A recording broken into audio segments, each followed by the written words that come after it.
Roll by staff. Okay, Commissioner Volkman. Here. Commissioner Wolf. Here. Commissioner Schneider. Here. Commissioner Fink. Here. Commissioner Wilson is absent. Commissioner Hedstrom. Here. And Commissioner Griffiths. Here. Approval of amendments. All right, so the next item is approval of minutes. Has everyone had a chance to review those? And I would entertain a motion and a second to approve them unless there's any discussion. There is discussion. Okay. I was here. Oh, okay. My name's not listed. And I can. Are you quoted in there? Did I quote you in? Well, and you missed that quote also. Yeah. Okay. But I did second the adjournment. Okay. So that proves that I was here. Okay. I'm sorry. I'll make that correction. So if we can add addition. Schneider, and I did make a statement, a question, if you remember right, Tim? Yeah. That, and I'm paraphrasing, but I asked you, are we mandated to have a solar power policy? And I believe you stated, no, we're not mandated. Right. And I'd like that reflected, please. Okay. So with those additions and corrections, any other comments or discussion? I moved, as long as we had those, to make that, show that he was here and had that comment, I would move to accept the minutes. I would second that. Okay, it's been moved and seconded. We'll vote. Everybody, raise your right hand if you're in favor of. Opposed, same sign. Motion carried unanimous. All right, next item is appoint chair and vice chair. And Cassie's chair last year, correct? Yeah. And who wants to be vice chair this next year?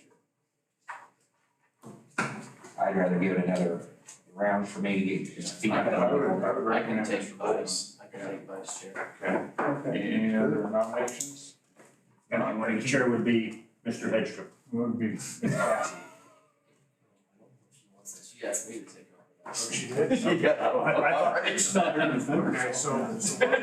Yeah, I mean, I can, I You guess. want to swap with her? You want to be chair and she can be vice chair? Sure. Okay. She's doing All right, do I hear a motion as such? I would like to make a motion that Mr. Volkman be elected chair and Cassy Wilson be vice chair Okay. for the next year. Okay, do I hear a second? Second. All right, we'll vote on that.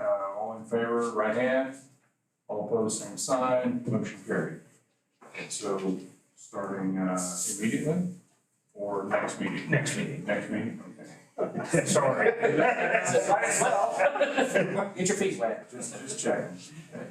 All right, so Mr. Volkman will be chair and Ms. Cassy will be vice chair. Okay, so on to new business. I've got a couple of CUPs, conditional use permit items that we're going to go through. So in this part of the meeting, I want to just read through kind of the rules of engagement so that everybody is on the same page. Public is invited to speak to the board during the public hearing portion of any item under discussion. We've got two of them. Please raise your hand if you're recognized, and you can go to the podium. I suppose over here, is this right, Tim? Yes. Go to the Yeah. podium, state your name, your address, and then just any comments or questions you've got. And if you're the applicant, you'll go before questions to kind of lay out what you're doing. And the board will also have a chance to ask questions during that time too. Shortly after the applicant presents, the planning board will ask questions, and then the board will discuss those answers. After the board rests, the chair will invite comments from interested persons for, against, or neutral. The board will conduct discussion, take action if appropriate. Citizens are asked to limit your remarks if possible. Please don't repeat things that have already been said. It's okay to say, I agree with Fred, but don't repeat everything that Fred or Bob or whoever said.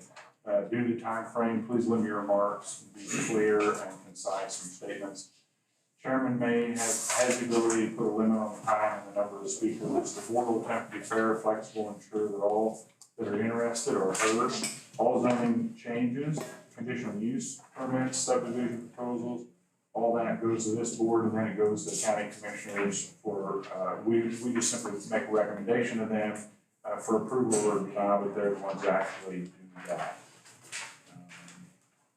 And Tim will let you know when that next meeting is. And that will be, the county commission is going to be on May 30th. And provided that the holiday didn't throw anything off for the week, but I think May 30th is. And I guess that's the next point here, issues heard tonight will go to the county commission, after the 14-day appeal period, if applicable. Should you be interested in attending this meeting, please contact the board 10, or the county clerk for scheduled hearing dates and times. If you wish to file a protest petition, please contact the zoning administrator, Tim, for the forms needed. The county zoning administrator will explain the petition process to you. Thank you for coming. Your input is always welcome and appreciated. And so the first item up tonight is conditional use permit CUP 24-2.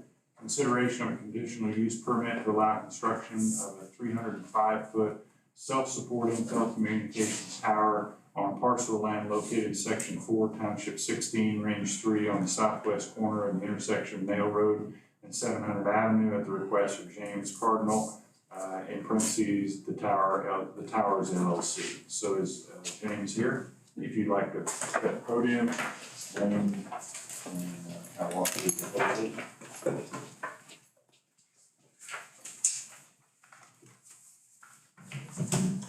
James Cardinal, 5511 West 79th Street, Indianapolis, Indiana, 46268.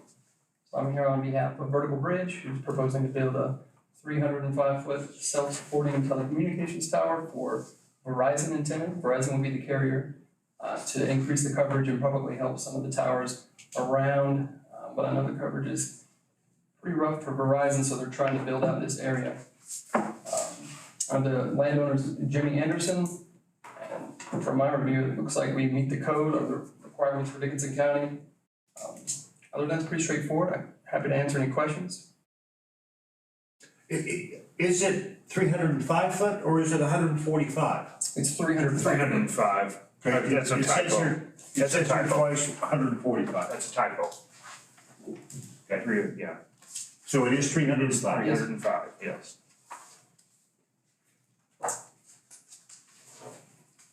And I haven't had a chance of reading this yet. We've got a setback of 1.5 or 2 times the tower height. It's, I believe ours is 1 time, as long as it's doesn't hit the property line when it falls, it's So gonna be okay. we're that far from any property lines or any structures. Yes.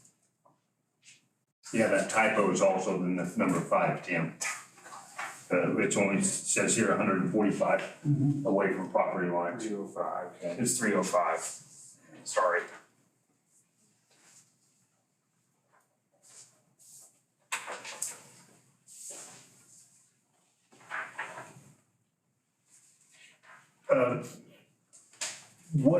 What if anything are you having to deal with the FAA? Is that tall enough to be in their way that they have any jurisdiction? I think that the minimum is like, I think it's 200 feet that you have to have lighting on. Yeah. So you'll have lighting We'll go through the approval of them and Yeah. abide by whatever they, lighting they require and see if they'll approve it. And usually what happens is they'll usually provide staff with the documentation from the FAA Yeah. saying that they'll abide by it. That house is closest residence from the tower. I don't think there's anything around there. Well away. Okay, the reason I was asking is about, they put strobe lights on them, and if you're Yeah. living within the vicinity, it's, Yeah. Gives you some nice yard light every once in a while. And only in intervals. No, from what I've seen, it looks like it's pretty much, the nearest home is probably further north, I think. If you go north, it's gonna be, but it's gonna be well away from the tower itself.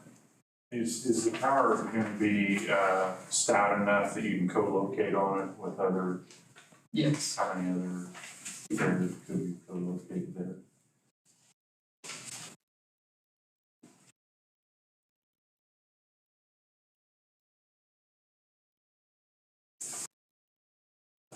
Question, just hold on, okay, just work down and then we'll. Verizon will be at the top, and then it's designed for at least 2 more carriers Okay. under that.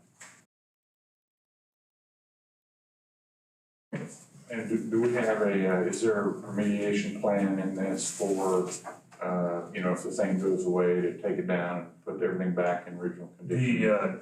We can require that as a condition where but usually what happens with cell towers, unlike regular radio transmission towers, they're usually traded off pretty easily, I think, from one carrier to the next, and so. I mean, that could be possible, but if there's just no longer need for it, it's in the lease with the landowner, that they will take it down and put it back to grade. Okay, the developer will, the vertical bridge. leaseholder. Of the towers, that was, okay. Okay, so they will, but it is in the lease agreement then. Yes. Okay, so, yeah. So it's in the lease agreement, but if they go belly up, then the landowner or the county gets stuck with it, so is there a bond that goes with that? Not that it's like a wind turbine tower to Right. remediate that. Typically, I'll be honest with you, I said historically, we've never required that because ever since the FAA, or since the feds have changed the Telecommunications Act, we can't ask them or make it a requirement that they provide bonding or anything. It has to be, I think my understanding is the way it's written now, if the FAA has approved it and the lease agreement has it in there, that we can't necessarily require it. Then do we have a copy of the lease agreement? Is it filed with the county? They don't have to file it. The memorandum of lease will, but it won't have all the terms, but I It can won't have the probably terms. get, I can redact a copy or something. Yeah, I'd like to have a redacted copy. If we're doing a conditional use permit for this, I mean, I'd like to have that in file. Because what I would like to, I'm gonna have to, I'll have to refresh everybody's memory since some of you are new. The Federal Communications Commission currently oversees all regulatory requirements for cell tower approval. Municipalities are limited to regulating general structural safety requirements. That's why I gave you a copy of the foundation plan that they provided. The commission may recommend safety lighting, though the height of the proposed tower will be required by the FAA to have that lighting as required.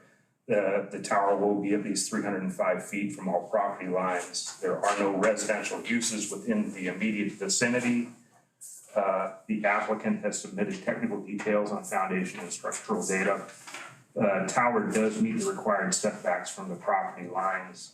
Staff has not received any comments on this proposal as of the date of this meeting. Comments from other departments and agencies, no additional comments from other agencies. Staff is recommending approval with the condition that any FAA and FCC approvals be submitted prior to a building permit being issued. If you want, we can, they can provide a redacted copy of the of that lease agreement, but again, it's one of those things where the feds are making it harder and harder for local jurisdictions to really put a whole lot of teeth in the local regs. Yeah. I don't think it can be required for the approval, but I will ask the client and see if I can get you that for sure. Yeah. Absolutely. That'd be great. Does this ingress and egress off of Nail or off of 700? 700. 700, and is that a township road? I do not know.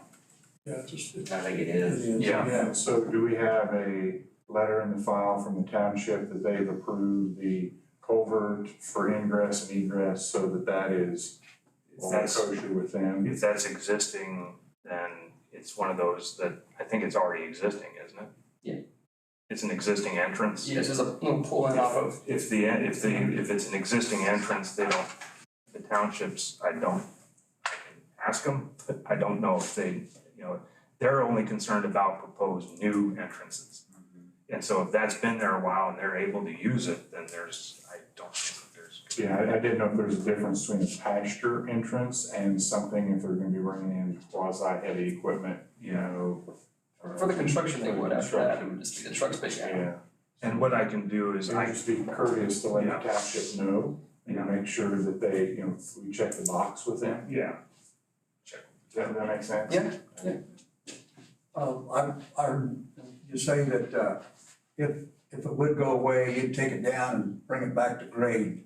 So, looking at the map, is that cultivated ground or is it pasture ground? Looks like it's pasture. As far as I can tell, when I was up there. Okay. So all the concrete's just gonna stay there? Well, If, They would remove the the foundation, the the pad. foundation would be removed. Yes. okay. Yeah. Those don't go down as deep as, Wind cell towers. towers, I mean, wind Yeah. towers. Just another, curious, this isn't in the floodplain, is it? No. So a lot of times, No. so it'll just be a concrete pad, the shack will go on that, and then it won't be like an elevated shack or anything? No, Okay. no floodplain.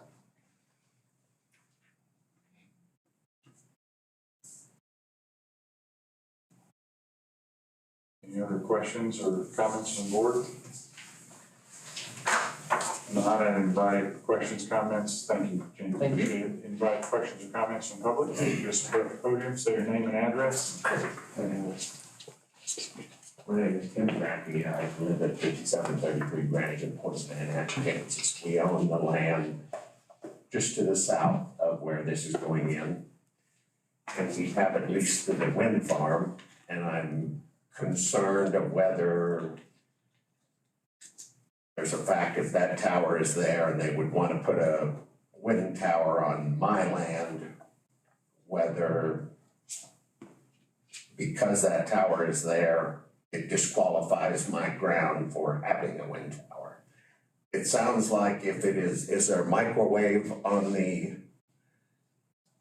if it's just a cell tower, it doesn't sound like it's an issue, but if there is a microwave where it has to go site to site, is this gonna be microwave? There's no plans for a microwave now or for Verizon. I can't speak to any future carriers that might be on there, but it's pretty rare these days, so I would say probably not, but I can't guarantee that, but not for Verizon, who's gonna be on there if it goes up. Okay, well, I just didn't want a tower to keep me from having the possibility of getting a windmill if the wind farm goes through. That's not a for sure thing either yet, so that was all I was wondering about it. So, Yeah, that's a good question. I don't know if Interesting. comes into play or not. Yeah, so do we have any, I'm trying to remember where we're at with our potential wind farm. Do we have any? Nothing's been submitted. We don't have that. We have nothing. Nothing yet. Nothing submitted. No application. And once they do submit an application, we're gonna take some time to review it and make sure everything is in there. Your property is how far from that again? Well, it's the next quarter south of there. So we're at, So 3/8 of a mile away roughly, I guess, yeah, spittable. yeah. There's a old railroad right of way goes through there. We own just south of that old railroad right of way for the most part. Well, we own some on the north side of the railroad right of way also, but it's the southwest or southeast quarter of that section 4, so.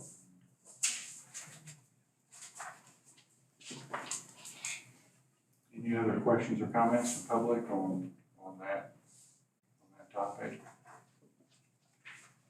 Board, any other questions, comments? If not, I'd entertain a motion to approve, deny, table CUP 24-02.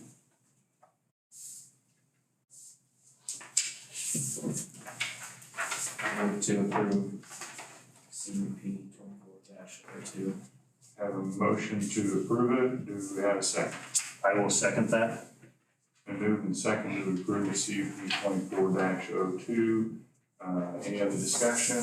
Did you want me to include, the redacted, agreement? All of the information we talked about, township and. Township and the redacted, so.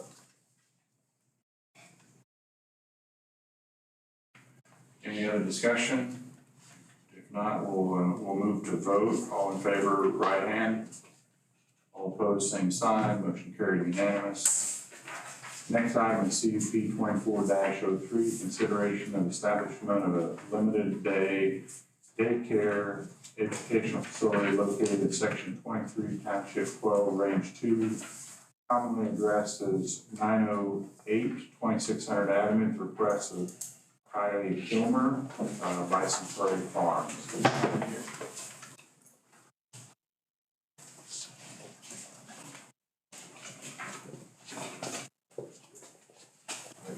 Name and address.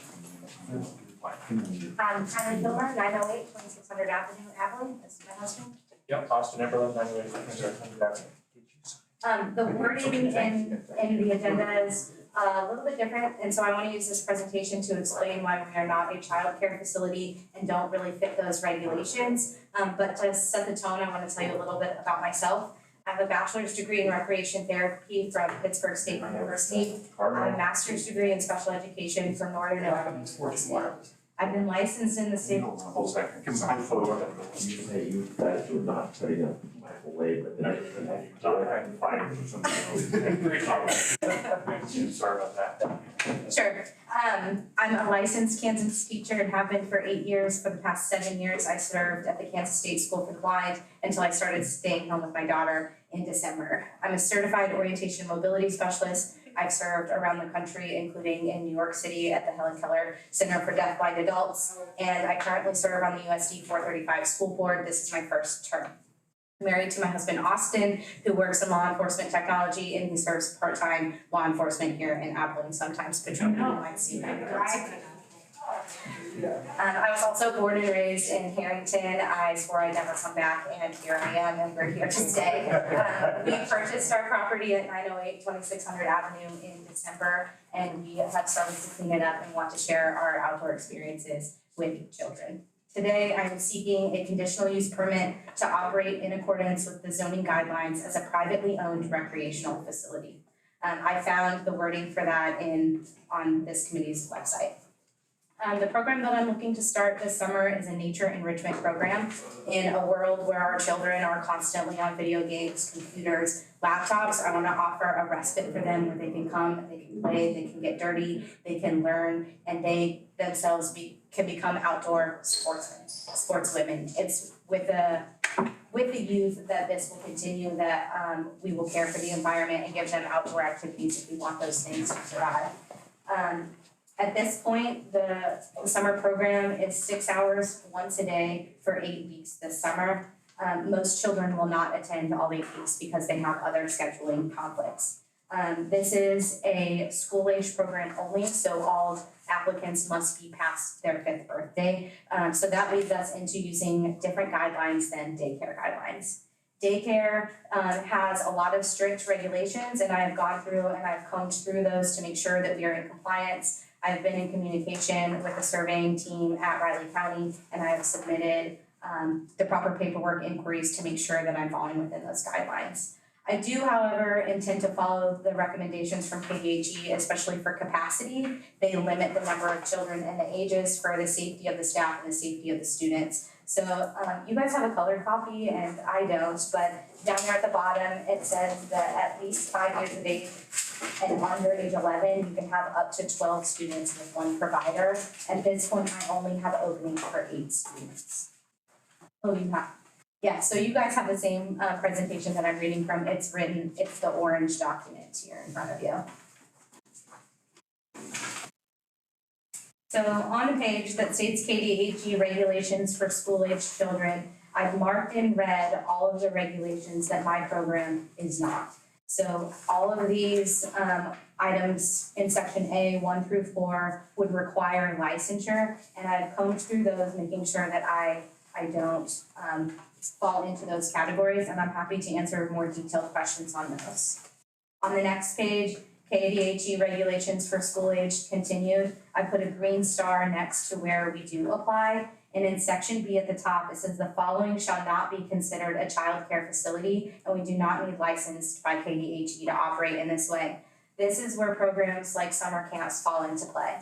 So on the next slide, similar programs located in Abilene and Dickinson County, there's a list of several programs that are similar to mine in hours and locations and numbers. Things like vacation Bible schools, drop-offs, sports camps, where you're working on a specific specific skill do not need licensed by KDHE. I've called and confirmed and I've submitted the paperwork to make sure that I'm in this. The closest on this list is the Three Bullheads Horse Riding Camp. They're located out in the county. They have openings for 4 students, and they are also not licensed. So with going through all of those, I did my due diligence and I searched the KDHE website to see if there are any outdoor camps that are licensed by KDHE. There are none in Dickinson, Saline, Clay, or Geary counties. That's not because these programs don't exist, it's because KDHE doesn't require licensure. So when you search for them, you won't find anything because KDHE is not regulating them. So you won't find anything about survey results or any of those kinds of things. It's not because we don't want to follow the rules, it's just because we don't have to report to them as a body. When I'm approved as a recreational facility, I am fully happy to cooperate with KDHE in any investigations if parents or patrons in the community have concerns about the program. Anybody's welcome out anytime. I'm a teacher and he's in law enforcement and we're not willing to risk our jobs to try to operate some black market facility. The KDHE inquiry I found out last week was a requirement that I need to submit just to prove that I'm not there as something that they need to monitor. However, they do snail mail and it takes 30 days to be approved. I have combed through the regulations and I am not concerned that we will have any issues there. If we do, they'll be very minor and something that we can tweak in an educational way. And I've been in contact with the local surveyor. As far as the business goes, we're a registered LLC in good standing in Kansas. We've registered with the state of Kansas as a non-accredited private homeschool. We have a business insurance of $2 million for liability and personal injury and including property damage. And we're prepared to report income and pay sales tax as regulated by the state of Kansas. At the bottom, there's a screenshot there of my registration for a homeschool. In the future, I'd like to open up our classes to underprivileged youth through the use of scholarships and grant funding. I'd like to open enrollment for people all ages, especially for women and children. Again, if we can get moms bringing their children out, we expand the outdoor world and hobbies for these kids instead of everything being indoors. I want kids to have access to these kinds of programs.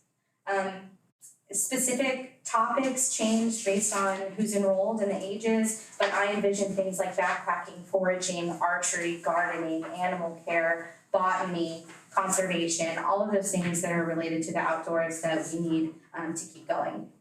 I'd also like to partner with Kansas Wildlife and Parks to offer outdoor classes. I am connected with them through their BOW program. It's called the Becoming an Outdoor Woman, and they are always looking for people to host classes.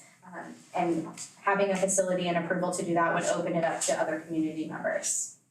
I'm here seeking approval because I want to do things right. I want to offer high quality programming for the children in our community. And if approved, we have at least 4 people on our waiting list ready to join us starting in June.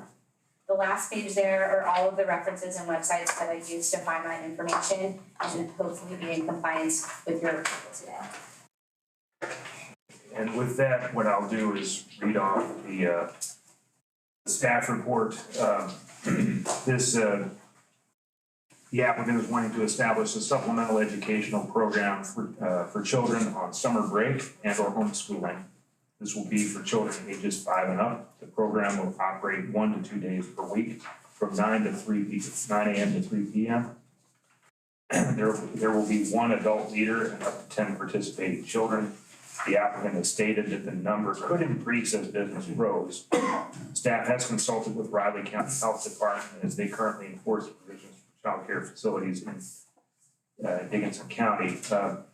Riley County has stated that they may need to be licensed, but based on, I've been kind of conversing with Riley County for the past 2 or 3 days since I submitted this, and so my understanding is, there, as the applicant has stated, it sounds like based on what she's proposing, there won't be any licensing needed. I think the only thing that I would need as staff for approval on this would be just, I think, proof that you've submitted everything to the state, and I think that's all I would need. And we could go to the, I'm gonna keep the regular schedule of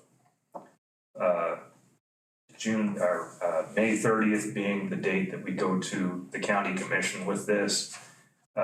And just as the condition I'll have on there is just as long as she provides me something in writing that shows that she submitted something to the state for consideration.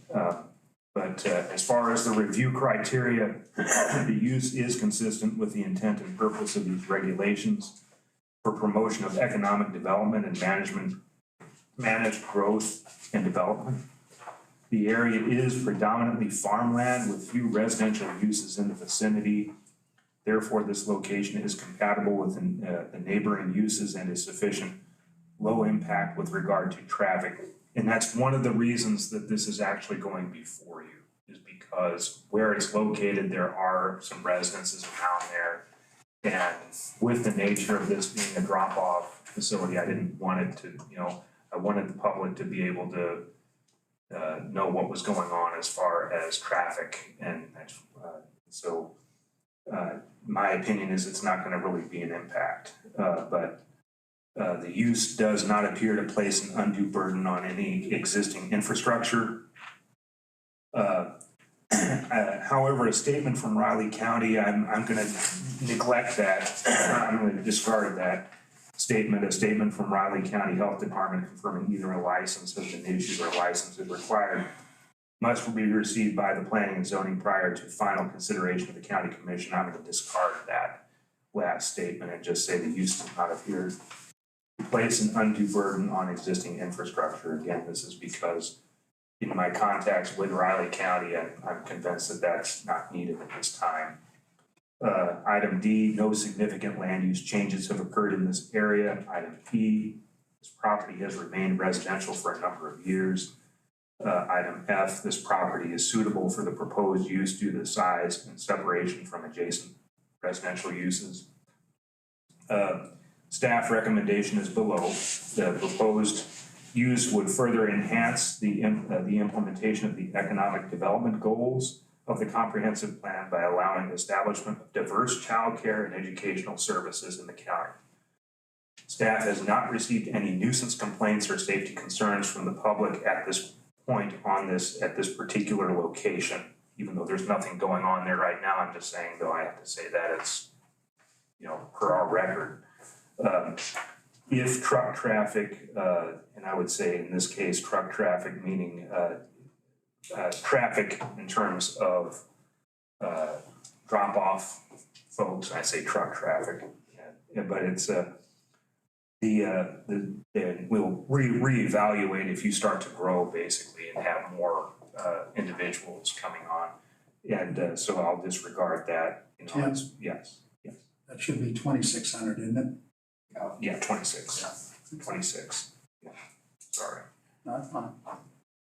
The proposed facility may not have an adverse impact on the surrounding areas as explained in items A through I, because the part-time nature of the use is sufficiently low impact regarding noise and traffic.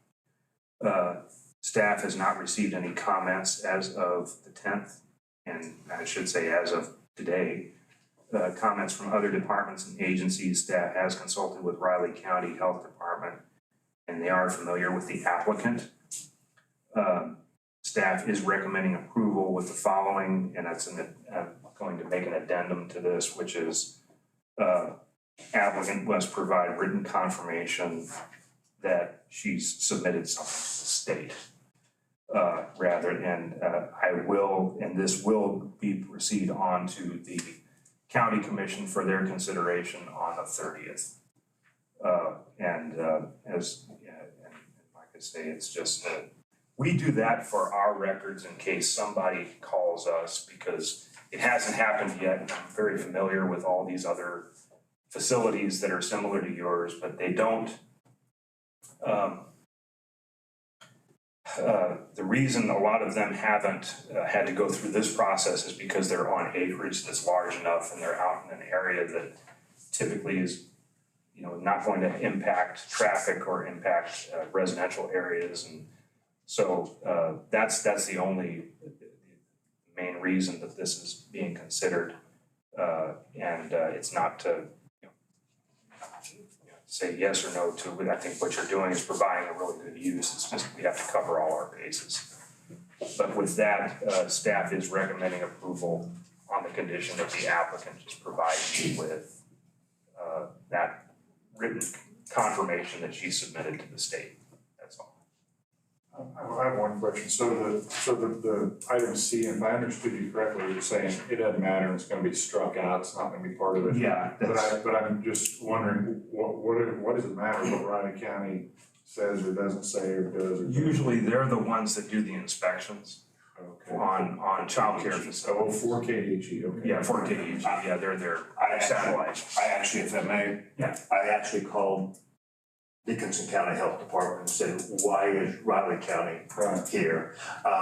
We don't have enough need to have a full-fledged, full-time inspector. And so it reverts back to the state. The state then hired Riley County to cover Dickinson Yeah, County. they're a satellite. I had the same question. That's good. Thank you. That's all I had. What is the ground directly to the east? Is that crop ground? Yes, they Both, just baled it this week. it's what? They just baled it this week. So it's alfalfa. I'm not a farmer. Is there a fence separating your property and that property? No, our gravel driveway is right on the property line. So we have maybe a few feet on the other side of our entryway to the house. But I can't say we've ever even walked in it.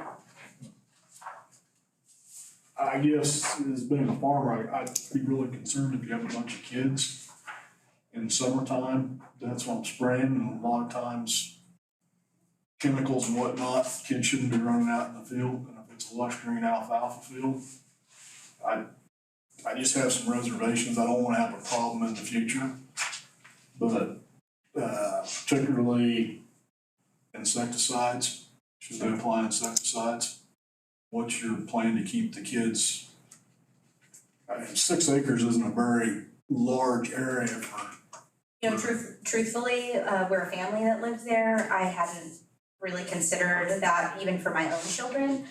We've had conversations with them when they're out there working. They were out there today, mowing part of it down. So I can't say that I have a specific plan that we've addressed that, but if there's any threat to the kids at all whatsoever, we would relocate to a different part of the property, or we have some covered areas that they could go to indoors in the shop if we needed to at that time.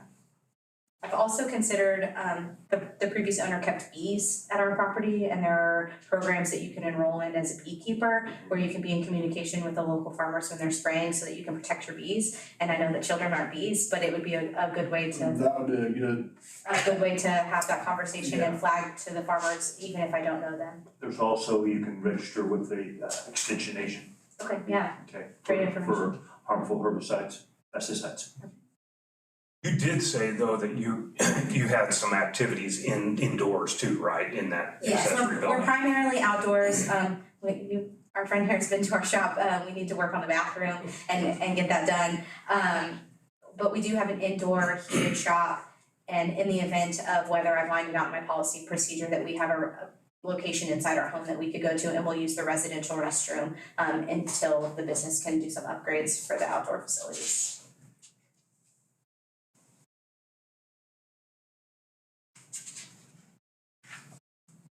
Yeah, storm shelter.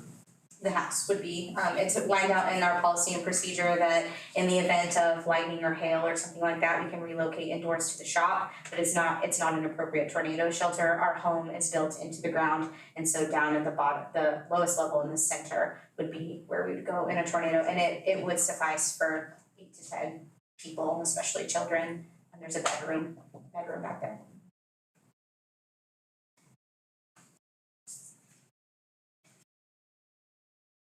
Have you checked with,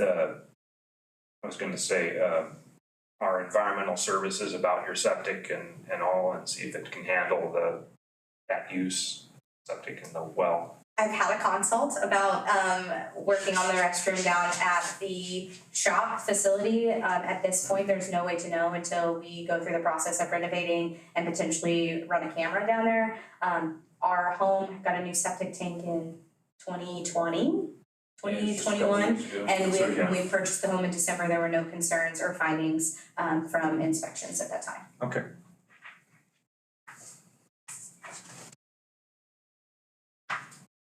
Any questions from the board? Comments? Comment.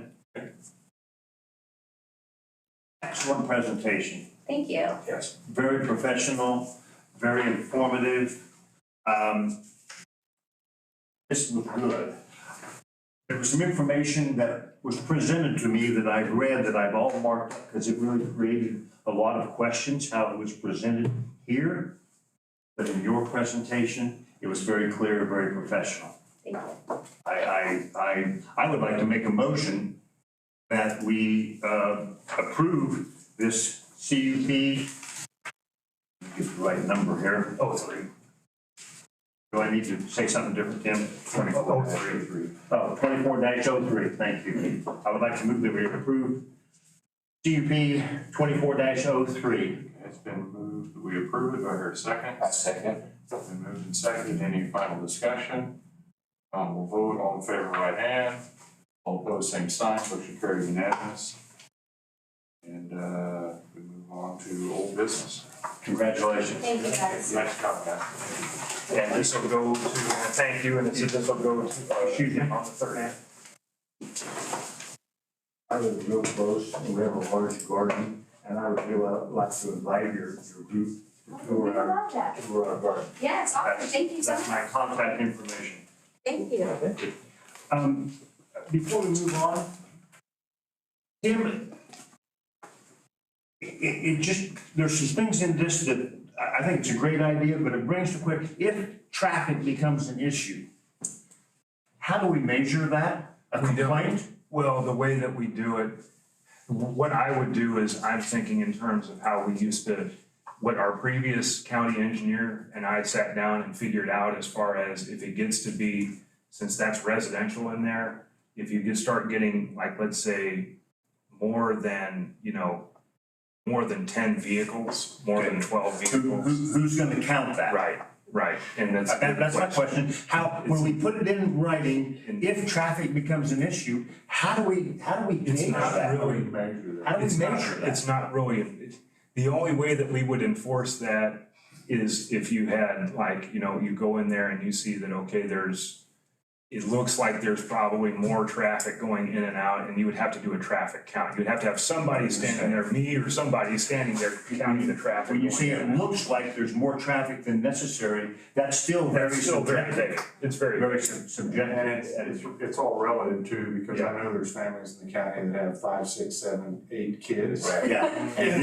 And so if you've got. Cram 'em in the 2 same- 3 kids. Yeah. And then you've got a business that brings in 3 or 4 more, that's no more than a family of 6 or 7 or 8 kids and their friends coming over. What I can start doing is limiting that requirement for just for like commercial businesses. So like if you get like a commercial, I'm talking about like a big like industrial and retail. I'm just reading what is written here. Sure. And asking the question, and you're approved, guys, so it's good. Now, this is interesting to me because I was finding the holes as I was working on this as well. So it's interesting to hear your thoughts. You know, it just, it seems very subjective and I don't know how we're gonna measure or manage it. The same, in the event, on item number 2, in the event the facility at this location expands, Right. how do we measure that? And that would- How do we control that? See, and Who that's- monitors that? Right, and that would be something, and a lot of these, it would be one of those things where, you could have made like the requirement of the applicant saying, okay, we're going to be expanding this year, submit some sort of numbers to staff every year, showing how many, students are enrolled, but that becomes kind of, again, these are, you'll have to forgive me because my original training was as a city planner, all right? And so I'm thinking, I think, even though I've been here a while, I think in terms of like I'm still with the city. And so a lot of the times, whenever I put something together like that, I'm thinking in terms, I default to the city standard, the way I think, of when I put that information together. And so it may not be relevant So that's why I'm saying, I'm glad you're calling it out, because now I won't include any of that. Well, I look for holes and for ways to, not to pick on anybody, but how do we manage that? How do we? There's always gray area, because like even the expansion thing, it's like, you know, if you've got a home and a modern building, well, I mean, a lot of people will go, gosh, let's add on to that. You know, every time I built a building, it was never big enough, right? So whatever building you've got, it's pretty normal, pretty common for about everybody that's got an outside building to go, man, I wish it was bigger, I ought to add something on it. Well, are you really adding it on because of your business, or are you adding it on because you got a jet ski and a boat and a camper, and the kids will venture through there too, but it's like, how do you measure expanding? One of the reasons that I put that in there too is to get direction from you guys. Because, like I say, I was trained on urban planning and not rural planning, and so sometimes I default to that, and so you guys need to remind me that, hey, look, we live out in the country. It's good questions, because I don't think we want to blindly just, you know, do a CUP and it's okay, from here on, you're good, you do whatever you want. If you want to have 428 kids out there, you go ahead, we don't need to know it. No, we don't want to say that. So it's good to bring those questions up, but how do we, like Martin is saying, how do we measure and manage that with any kind of? It's enforceability. Yeah. There's some things that could probably, in the county, are not as enforceable as they are somewhere else that has a big staff. Yeah. And, well, with that in mind, I'm sorry to kind of veer off a little bit, but kind of along the same, I've had people inquire with me about livestock on less than 3 acres. And so when I say livestock, I'm talking about a horse. And the way that our regulations are written is anything less than 3 acres would have to go, even if you want one horse, you'd have to take, you have to go before you guys to have a horse on less than 3 acres. I don't want that.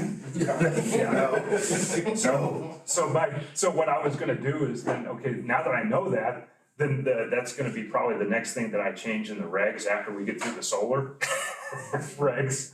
I said I will discuss with you that requirement, because it's right now 3 acres and more, you can have livestock on it, but if it's less than 3 acres, you got to go through the CUP. And I don't think that's because somebody only has like one horse that she wants to bring on 2 acres. And I said, I don't have an issue with it. I personally don't have the issue with it. But the way it's written now, so would that be something you'd want to look at later on after we get done with the solar stuff, when we get that resolved in the future? Let's go with wind and solar right now. Yeah, we don't want to tackle Let's come back to Those other 2 topics, I'm not saying don't include them as a question, you know, like the expandability and the number of folks there. You know, I'm not saying don't include those as a topic for us to talk about, think about, ask questions about, but I just don't know how we measure and manage that. The way that I've usually done it on the commercial side is like, let's say if somebody like Long Neck or Trucking, if they want to expand and do build a building that is, and include a use that is not incidental to what they're doing, then it would come before you, so they'd come in and get a building permit. And if I see what they're doing with that building permit, oh, what are you gonna do with that? Well, it's not something that's related to your business directly,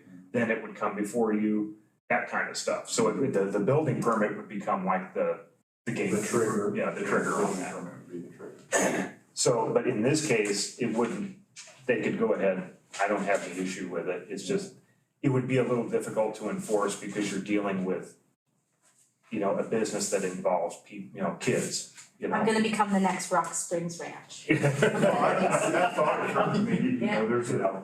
I'm not interested in that. That's right. You guys better go, we may talk. Yeah, we're good. Don't, and you're not being rude if you leave, please. Thank you very much. Thank you. All right, so we've got. Hey, I appreciate you challenging me. No problem. I guess as a new guy, I have a quick comment on this. But as far as the procedure. We issue them a conditional use permit, and that's good forever in time, or does that ever come back and it's permanent? The way it works is that it is valid if that person wants to sell that property and with that business or that use on it, as long as that use stays the same, then they can keep it without having to go through another CUP. However, if, let's say they sell it to someone that's not going to use that use for a period of 6 months, after 6 months, they would have to reapply because it's gonna be basically abandoned. So what would happen, they start this, they expand a little bit, they have that CUP, and then all of a sudden the neighbors decide that, hey, that's a lot more traffic, the kids are in our yard, they're across the road, they're everywhere. Would complaints affect that, or Not necessarily. How would that work? The way that the whole idea behind the CUP is to try to prevent that.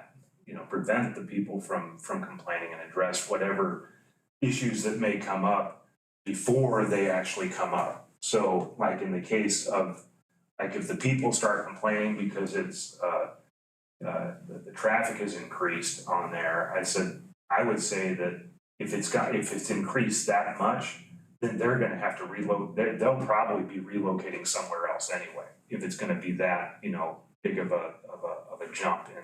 Or they have to limit their amount of kids they take in. Yeah. I guess that's my question. Right. I think it sounds like they only have to have, they can't be over 12 without having a whole bunch of more. Into some legal. This is why I was saying about the state, because the state technically, kind of like the feds control the telecommunications towers, the state controls these childcare, even these kind of things. And so if it doesn't meet their requirement for inspections or whatever, it doesn't meet their definition of a childcare facility, my main concern is as long as the traffic safety is there and it looks like it's gonna be fine. Because the way that they've got it going, they've got the routes that they can use any of those entrances that they've got. Yeah, there's like 3 entrances to that house, because like I said, I was just there doing something, I didn't even know what I was there for. We approved her under basically a no license, so if she were to go get a license, does that CUP become different? No. Then it's still the same? It stays the same, because Okay. the state takes care of it.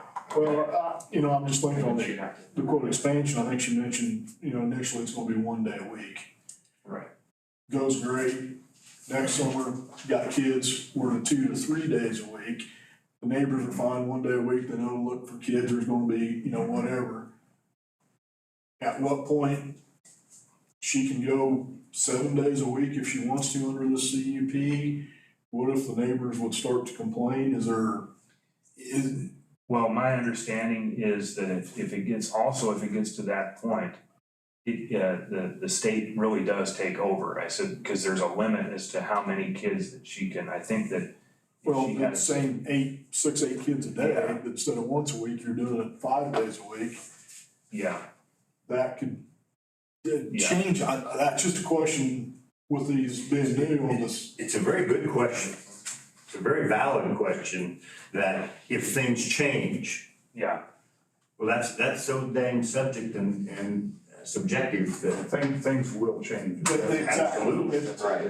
It's his example, 3 acres and 1 horse. Had that come in, I ended up feeding neighbors like, well, 1 horse is great, so we ended up with 5 of them. Yeah. And then when they start dying, well, can you come bring your tractor loader and dig a hole for them? No. Yeah. Yeah. Get somebody to back up. And that's real life right there. That's real life. It's real life, just like you said, the next building's got jet skis and boats and everything in it. Yep.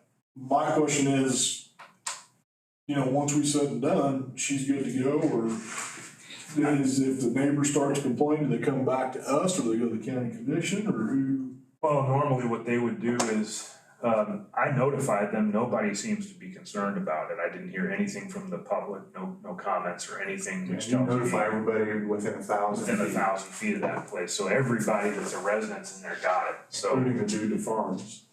yeah. And nobody had. There's a lot of residents in that area. Yes, there is. I mean, that farm ground ain't real big right through there. I mean, But you're right, Kelly, I mean, it's not a problem till it is. Yeah, And I'm just Right. thinking, you know, as a farm deal, my question is the safety of the kids. Looks like there's some pasture ground in there. Kids see cows, calves over next to the fence, they're gonna run over there, may not be a good situation. There's just a litany of different events. I would guess that the complaint would probably come to either law enforcement or planning and zoning. Yeah. A complaint would come, and then Tim's gonna probably have to go back, look at what we approved Yeah.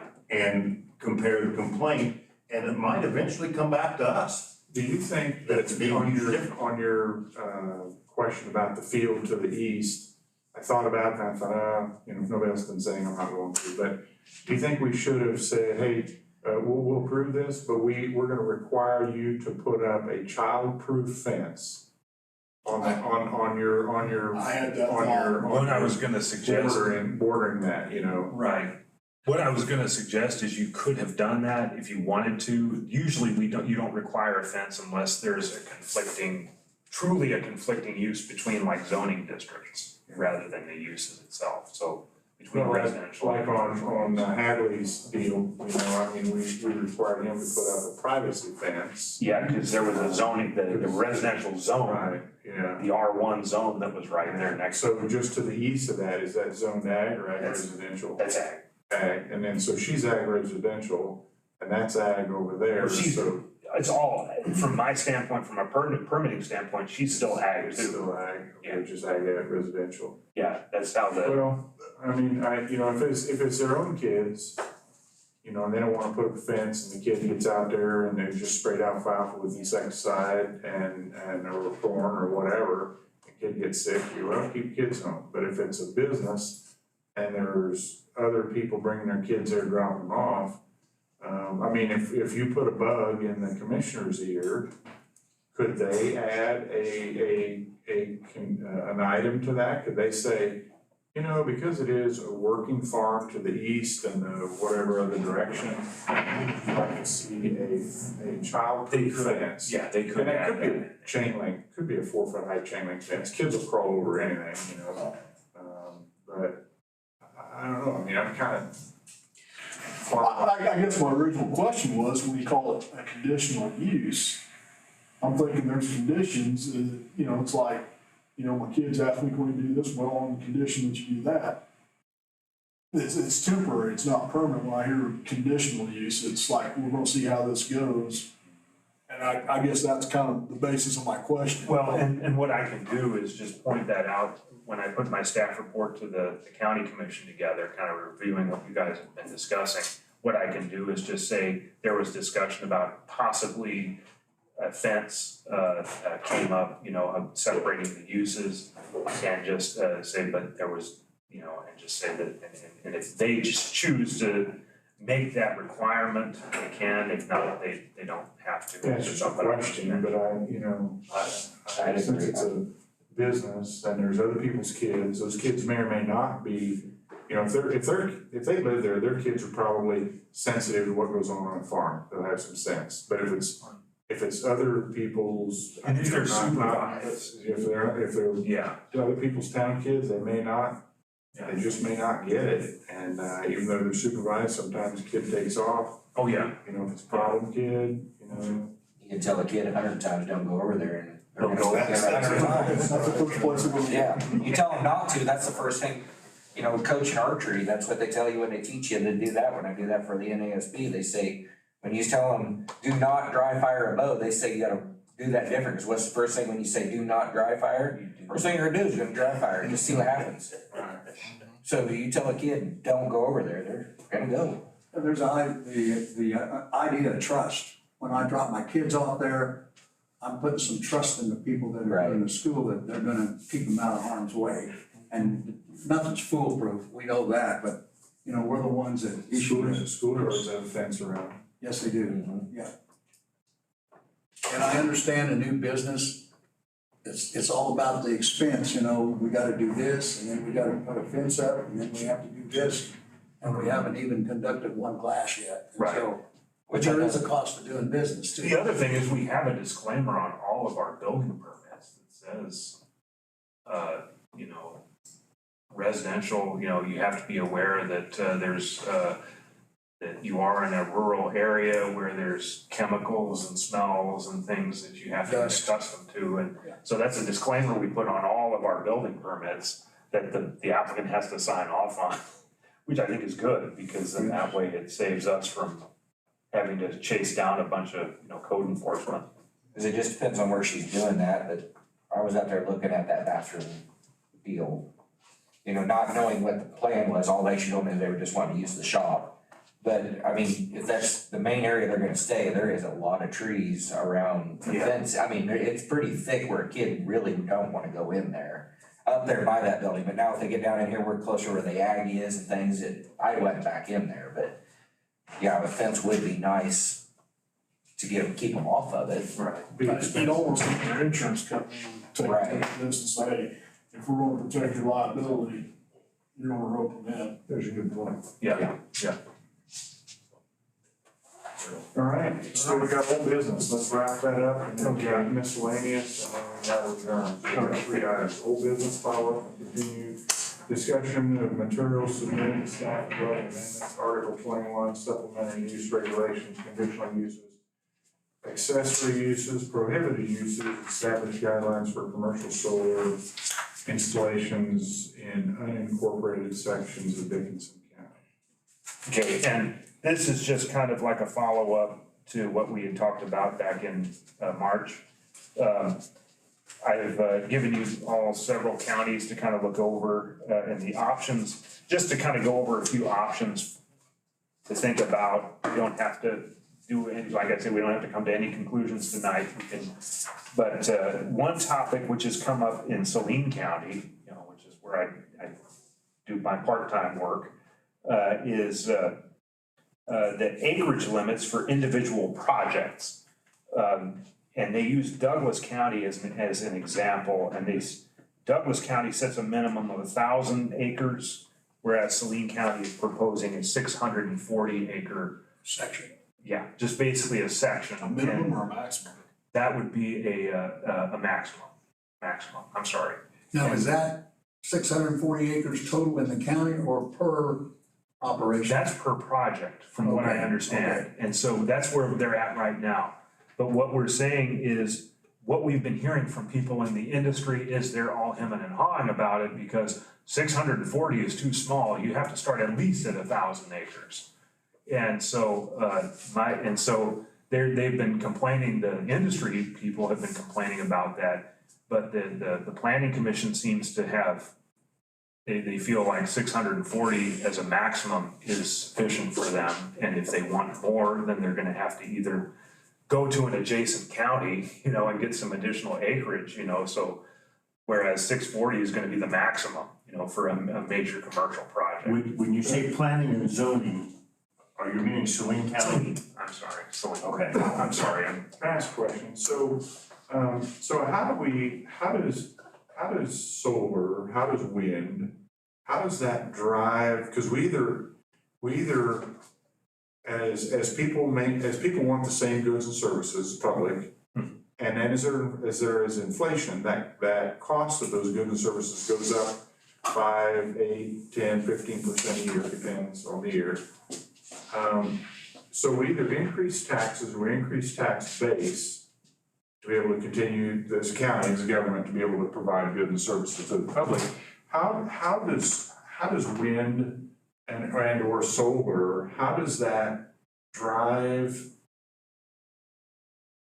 revenue for the county, either taxes or tax base or both, or does it? I don't know that. Well, the way it works is they are tax exempt from property tax. However, that's where the pilot agreement comes into play for all of these different things, is a payment in lieu of taxes. And so that's set out through an agreement. And what you do is there's a caveat to that pilot. And the caveat is it's voluntary. It's a voluntary payment, which means that if somebody, you have a monthly payment or an annual payment, and if the company says, well, it's not in our budget to be able to pay that amount this year, we're not gonna pay it. And there's no repercussion. Payment to whom? The county. Payment in lieu of taxes to the county. Payment in lieu of And taxes. is that usual and customary? Oh, yeah. For how long For a the- period of time? For the period that it's tax exempt, so 10 years typically, when they're. And then at the end of that 10 years, then it gets on the tax rolls? Yes, yeah. And at that point, it gets, if they haven't asked for an extension, because a lot of times now you're starting, I told admin just last week, I said, they could potentially ask for an extension of that 10-year abatement. Why would you give that? Yeah. Why would we do that at all? I mean, again, it's more of a county commission thing, but. That would, well, the abatement is not on our end, it's on the federal end. The feds are saying, we cannot charge Oh, no kidding, so it's mandated by the from the feds. feds that we as a local jurisdiction cannot get tax revenue off that for 10 Right. years? Right. Is there a lifespan on this solar farm? Solar farm. I'm sorry, wind farm. Wind farms. I know we're going between both of them, but Both those technologies are changing so Yeah. much and so Yeah. fast, especially solar, that 10 years from now, whatever they put in today is gonna be antiquated and outdated. Right. And well, all I can tell you is the one that is the oldest in Kansas has been here for 30 years almost. Is that the oldest solar or oldest wind? Wind, Wind. oldest. is that the one on I-70 with Yeah. Hayes? So on the solar, I'm gonna just, I wanna track this thing down to the bottom of the hole here. So on the solar thing, the feds are saying, yeah, my Hayes Township, my USD 437, my county is not gonna get any money off this thing for 10 years. And that's federally mandated? Is that what they're saying? That's my understanding is that they have applied to the feds for a tax exemption, which, for property tax. That's where the pilot, the payment in lieu of taxes that we. Yeah, they ain't gonna pay that, Receive. so, Yes. nobody in their right mind is gonna do that. Or maybe a token, small amount, just to make people, it sounds good, but nobody's gonna do it. So where's the benefit to my county, my school district, my township?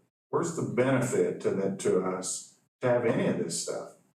And and it's not, you're not the bad guy, but I just. Oh, I understand. I don't see the benefit to us. What if the wind farm, they decide to not use it? We talked about that, if it's not used for 6 months, it becomes abandoned, and then, we talked about the reclamation and all that. That's a different story with when wind and the renewable energy stuff is different. Well, where I'm going with that is for the first 10 years, we don't get any tax money. And then in 10 years, they decide, They go belly up and now we got the bill to clean it up. yeah, that's all I'm saying is okay, we didn't get anything, and then now it doesn't look like we're gonna ever get anything. So I had two questions coming into this discussion. One was, how does it benefit my county, my school district, my township right now? How does that happen? Doesn't sound like it does. And then my other question is, how does it help, my county, school district, township from an energy point of view? In other words, if there's a blackout on the East Coast or across the country, if there's a blackout across the country, does my county go, well, it's unfortunate there's a blackout, but we have a solar farm, so Dickinson County is gonna be the first one to get power off of this solar farm in Dickinson County, or this wind farm. Is that the way it happens, or does that power all just go in the grid? It goes out to the coast? It all goes to the grid, and some of it comes here, some of it, it's like with any It other, just goes to the grid, like any, whatever. any. There's no say on who gets what. Yeah, so we can't, there's no quick disconnect at the county line. Sure, pull that RV plug and that power stays in the county during an emergency situation. You were talking about financial, and financial benefit, what counties have said is, you get the payment to the individual property owners from the company, and so that through their lease agreements. That doesn't help the county. And That's true, it helps the guy that's got the tower. That's right. Once the guy's got the tower, he'll maybe buy Just like- new set tires. Just like this guy here that lives in Manhattan, Kansas. Yes. It helps him in Manhattan. where he spends his money. Right. So that was my two questions, like, okay, how does this really help us today, tomorrow, in 10 years, 15 years? How does it help drive revenue? Because that's our equation. We either increase taxes or increase tax base. That's the only thing we got to continue to provide goods and services at an increasing pace to keep up with inflation, or public wants more. How does it mitigate that? And then the other piece is, you know, what happens in emergency situations? Do those alternative power supplies actually help our county, or are we just, you know, we've got no recourse? We're just property owners and they're just using our land for whatever they wanted to make money. Yeah, and it goes on the grid, and we can move power to 300,000 people, and Dickinson County's got a population of about 19,000 total. Yeah. Guess where? So we're in the dark. Yeah. Right. Yeah. Yeah, but Okay, well, appreciate it. good question. Yeah. Well, that's interesting that you bring that up. I'll fully disclose, I was approached about a solar lease. And the three of us that approached, we probably would have made it close to 3,000 acres. But in the lease, it specifically said, because that's one of the questions that come up, is who takes care of property taxes when it changes from farm ground to, we assumed, industrial. And they were specific in the lease that they would, now is that just a false statement that they would take care of all property taxes? My understanding is when it goes to industrial, that the appraiser would know more than I would. She's been through this process before, but basically what happens is the industrial, the turbines, or in this case like the solar facility, would go industrial, and they would pay, the company would pay that increase. So that increase that they would see on that industrial land increase would be paid by the developer. The land itself, which is not going to be industrial, the leased area is probably just gonna stay the regular land amount, that would be paid by the property owner, because it's still technically their land. The improvement would be paid by the developer. But so that improvement, you said, is still, there's a tax. That's an industrial, yeah, that would be. But they still wouldn't pay, there's still a 10-year abatement on that? Yeah, that they aren't paying. That nobody's paying on. So they could do that pilot program for 10 years, but they could go up, belly up, 5. And then we were stuck with, I know we're talking about bonds and all that, I'm just trying to make sure I'm understanding it right too. That's the risk. But right, I mean, it's always a risk with any business and anything like that. Yeah, and see, what's bad is, I don't have any issue, I don't think we would have any problems with an initial developer coming in and making those pilot payments. It's if they sell it to somebody. Right, and that's what I was gonna. And if they sell it to another company that says, it's sort of like what happened, I think it was in another county where they sold to a German company, and the German company said, we're not gonna pay your pilot payments. That wasn't our agreement. Right. Tim, can we move on a little bit? Sure. You had given us some examples, Allen County, Kingman County, Douglas County, and Pawnee. Yes.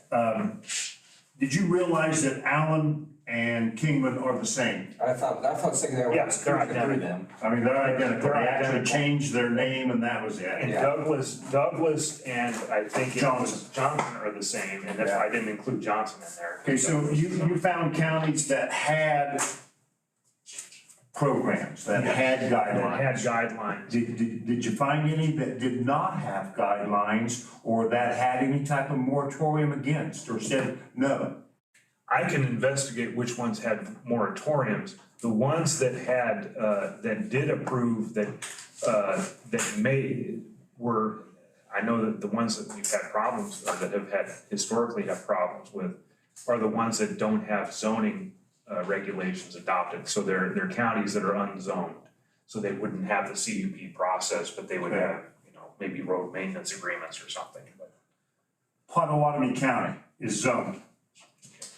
Whereas Potawatomi County, located in the Flint Hills area of Kansas, which is known for its unique cultural and aesthetic nature, Whereas utility scale solar facilities are incompatible with the rural, agricultural, and scenic character of the county.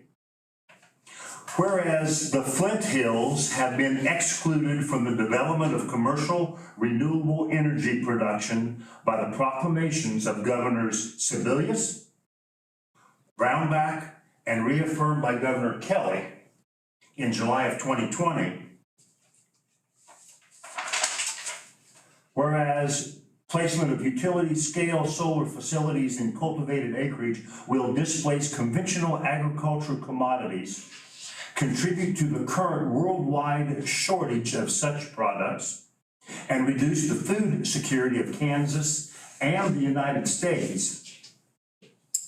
Therefore, be it resolved, Potawatomi County Planning Commission recommends a permanent moratorium on solar farms in Potawatomi County. Yeah. I forgot I had and the pond in there. And I actually got all the minutes and what have you regarding that in Potawatomi County. So, have you looked into Wabunsee County? Not yet. Yeah, they've got a moratorium against both solar and wind. And Doesn't McPherson County have a moratorium? I think they do. Yeah. Dickinson County Comprehensive Plan. I'm not gonna read the whole thing. Thank you. You're welcome. But I do have a piece or two I'd like to read. 6, visual analysis. Paying attention over there? Yeah. All right. There's gonna be a quiz on this later. Visual analysis. The visual appeal of a place is a crucial quality that defines the look and feel of the community.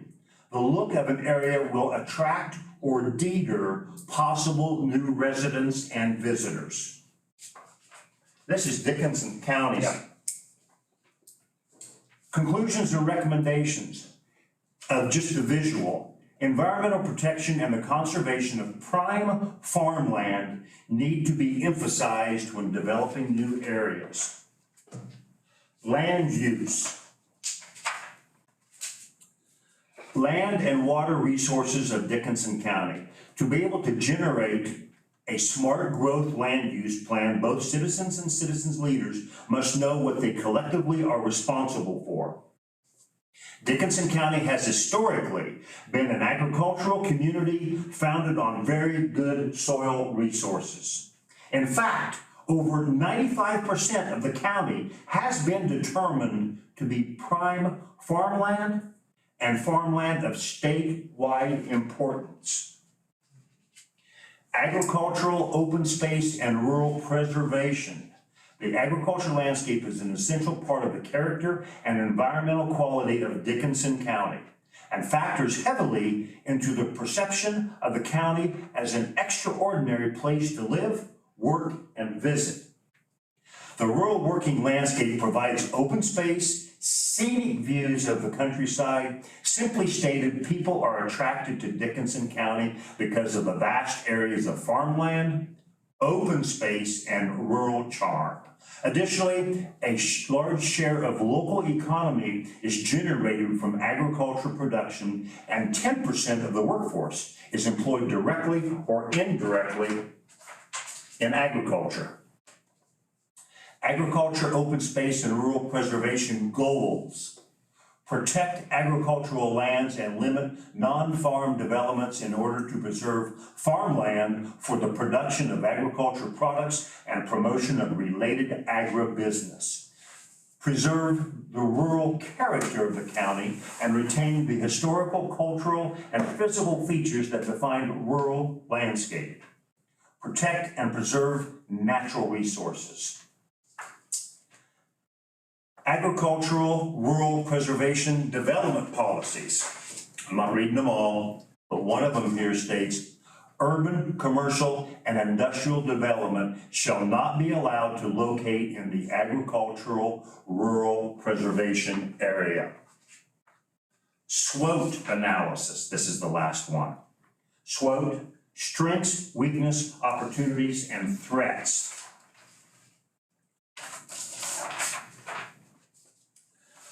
I won't go through all the SWOTs, but goal number 2. Carefully plan development near agricultural land. Do not lose valuable agricultural land to commercial development.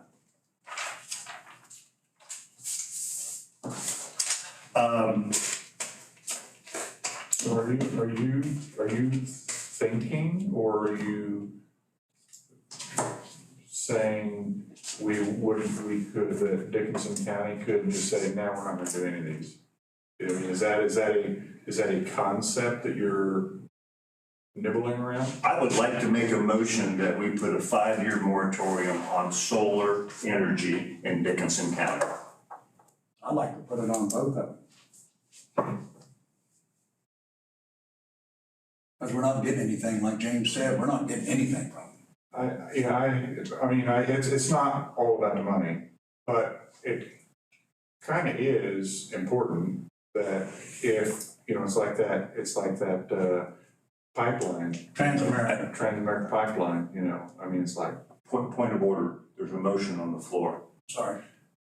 Okay, so. And I respectfully, I don't want to accept your amendment of adding. I wasn't adding an amendment, I was just saying what I like to say. Yeah, so we've got a motion. Do I hear a second? Second. Okay. On solar, just solar. On solar only. Okay. So we've got a motion and a second on 5-year moratorium on solar. Is there any other discussion before we go to a vote? And this is where I wanted to get was discussion. Yeah. So discussion, Tim, we're within item 6 here, aren't we? I mean, we're kind of what we're talking about, yeah. So if we pass this and it's done, then again, all that is a recommendation that will go to the county commission, Right. correct? Right.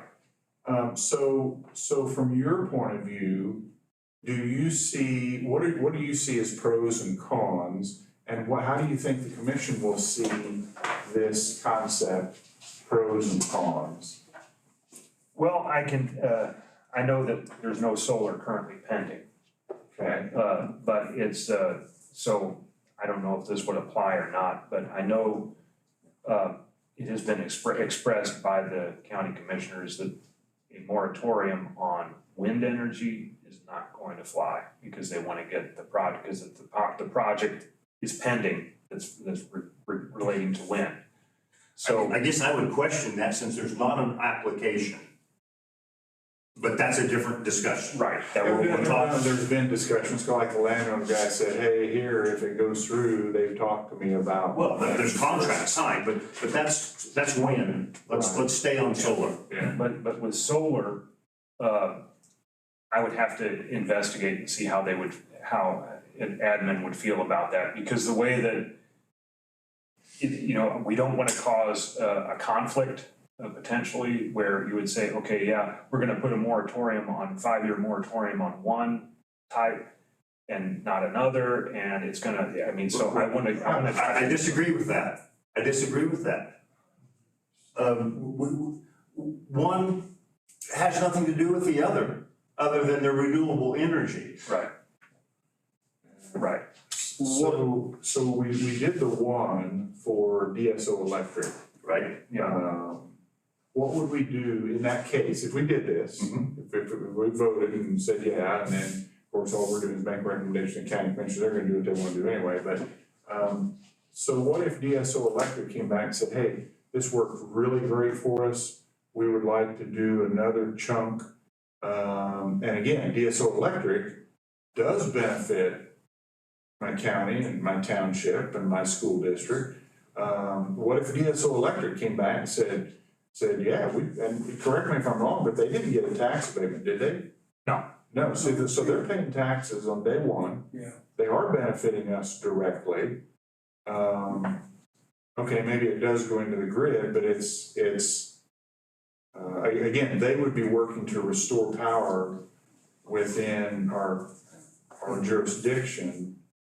So what if they came back, so what if we did this and they came back and said, hey, we really, this worked well, this has helped us out a bunch. We added 16 gigawatt, we want to do another larger one. In some part of the county where it makes geographic sense for them, could we back up and still navigate that with them if we went on? Well, that's up to you, because what I was gonna do is there's two areas, one under land use and one under economic development, that allows for renewable energy where appropriate, okay?